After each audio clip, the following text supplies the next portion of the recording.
है ना। आपसे जो मैंने बात करी, मैं अपना अब फीलिंग्स बता रही, मैं आपसे अपनी बात शेयर कर रही, आपने वो चीज़ सोशल मीडिया पे डाल दी, ठीक है। उसके लिए मैं आपको एक चीज़ बोलूँगी, आपको किसने अलाउ किया? आपने मेरा कंसेंट लिया कि अंशु मैं तेरी ये जो रिकॉर्डिंग है इसको मैं डाल दूँ? आपने मेरे से पूछा?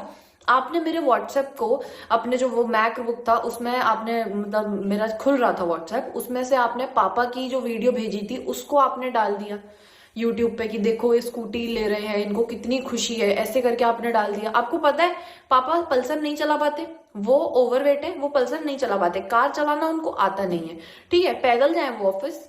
एक चीज, स्नैपी गर्ल सपना चौधरी के चल रहे विवाद के पीछे अंशु ने भी अपनी तोड़ी है चुप्पी। कॉल रिकॉर्डिंग को सामने आने के बाद उन्होंने बहुत सारी चीज़ें समझी, सोची, तब उन्हें समझ में आया कि सपना उनके साथ शायद कुछ गलत कर रही है, जिसके चलते उन्होंने बहुत सी ऐसी चीज़ें बताई जिसे सुनने के बाद आप लोग भी काफ़ी शॉकिंग रहने वाले। आखिरकार क्यों स्नैपी गर्ल सपना ने अपनी सास को पिटवा दिया था? जी हाँ गाइस, आपको बता दें कि अंशु ने ये एलिगेशंस लगाए हैं कि स्नैपी गर्ल सपना जो है अपनी सास को पिटवाया करती थी और द रॉड चैनल उनके पास नहीं है, फिर भी वो घर में इस प्रकार से सभी को लड़वा रही हैं, पिटवा रही हैं और एक दूसरे पर वो ब्लेम कर रही हैं, जबकि द रॉड चैनल अभी भी स्नैपी गर्ल सपना के पास ही था और उन्होंने ही डिलीट करवाया है।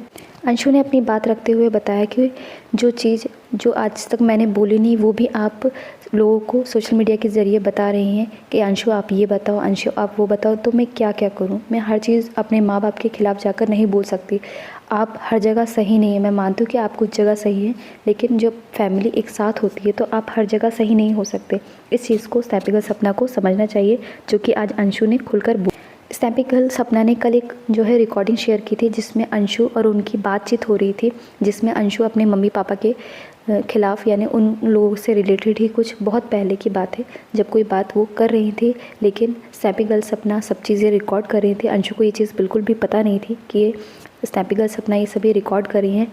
तो कल उन्होंने वो जब रिकॉर्डिंग शेयर की उसी के बाद जो है अंशु का भी एक ब्लॉग सामने आया है। उन्होंने कहा कि मुझे नहीं पता था कि आप इस तरह से चीज़ें रिकॉर्ड करती हैं, क्योंकि हम लोगों ने तो कभी सोचा ही नहीं कि आगे चलकर हमें इन सब चीज़ों को यानी फैमिली मैटर को भी आगे सोशल मीडिया तक लाना पड़ेगा। लेकिन आप हर चीज़ की रिकॉर्डिंग करती हैं, ये चीज़ गलत है, क्योंकि हर चीज़ आप सोशल मीडिया पर नहीं दिखा सकते। कुछ चीज़ें पर्सनली भी होती है और जो चीज़ मैंने आपसे बोली वो सभी चीज़ें पर्सनल थी। अंशु ने कहा कि मैं आपको अपनी भाभी यानी भाभी माँ के समान होती है, वही मानकर मैंने आपको अपनी पर्सनल चीज़ें बताई, लेकिन आपने क्या किया, आपने वो सभी चीज़ें सोशल मीडिया पर डाल दी और आज मेरे माँ बाप के खिलाफ़ ही मुझे खड़ा कर दी। अंशु ने कहा कि आपने बिना इजाज़त के मेरे जो है रिकॉर्डिंग डाली, मैं आपके अगेंस्ट लीगल एक्शन ले सकती हूँ, लेकिन मैं आपकी तरह नहीं हूँ जो आपकी तरह छोटी छोटी बातों पर लीगल एक्शन की धमकी दूँ। अंशु ने कहा कि मैं भी उस घर में आपके साथ बहुत दिनों तक रही हूँ, तो इसलिए हर छोटी बड़ी बातें जानती हूँ।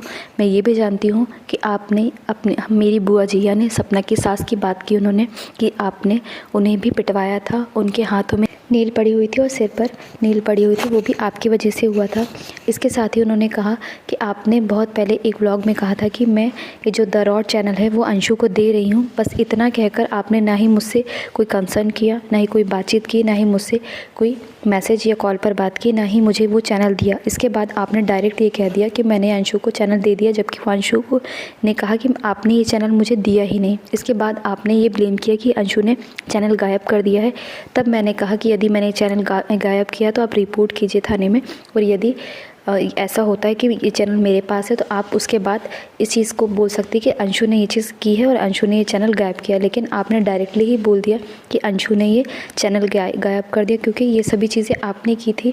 मुझे तो चैनल मिला ही नहीं, लेकिन आपने मुझे बेमतलब में ही बदनाम कर दिया। आज मुझे इसी वजह से सोशल मीडिया का सहारा लेना पड़ा, वरना मैं आपके खिलाफ़ एक भी वीडियो नहीं बनाना चाहती थी। मैं परिवार को बांध कर रखना चाहती थी, क्योंकि मैं बच्ची हूँ और आपको हमेशा मैंने अपनी भाभी माँ के समान समझा है। तो आपका इस वीडियो में सभी चीज़ें देखकर आपको क्या लगता है, कौन सही है और कौन गलत है? आपको जो भी लगे प्लीज़ मुझे कमेंट बॉक्स में ज़रूर बताना, और यदि ये वीडियो अच्छा लगे तो प्लीज़ मेरे चैनल को लाइक शेयर सब्सक्राइब ज़रूर करें। धन्यवाद।